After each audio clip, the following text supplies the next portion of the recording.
Terima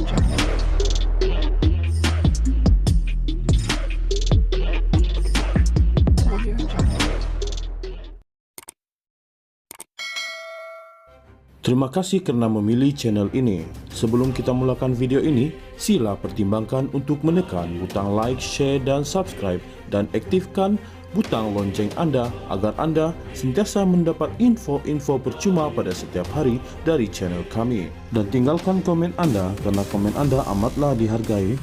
Terima kasih. Ketua Pembangkang Anwar Ibrahim menggesah Ketua Polis Negara Akril Sani Abdullah Sani menghentikan tekanan dan gangguan terhadap Rafizi Ramli.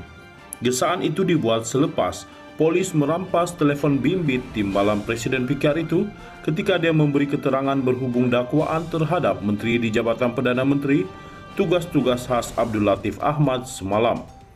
Langkah ini ternyata suatu intimidasi terhadap beliau dalam menentang gejala rasuah di negara ini seperti yang pernah berlaku kepada anak-anak muda dan mahasiswa dalam himpunan turun, kata Anwar dalam satu kenyataan. Tegas Anwar, pihak polis juga harus berlaku adil dalam menjalankan siasatan berhubung proyek kapal tempur pesisir LCS termasuk menyiasat Abdul Latif. Harus diingatkan, amalan 2 derajat seperti ini tidak harus diamalkan, sebaliknya perlu benar-benar telus menjalankan siasatan tanpa sebarang tekanan dikenakan, katanya. Semalam, Rafizi hadir bagi memberikan keterangan di Ibu Pejabat Polis Daerah IPD Sentul selepas laporan polis dibuat oleh pembantu Abdul Latif pada 30 Ogos lalu. Rafizi sebelum ini mendakwa Abdul Latif dan ahli keluarganya terlibat dalam penyelewengan dana daripada proyek LCS dengan memetik laporan audit forensik yang diarahkan oleh Boosted Heavy Industry Corporation Berhad BHIC. Ia merupakan salah satu daripada 2 laporan audit LCS yang diterima oleh jawatan kuasa kira-kira wang negara PSC dan diklasifikasikan oleh Kabinet.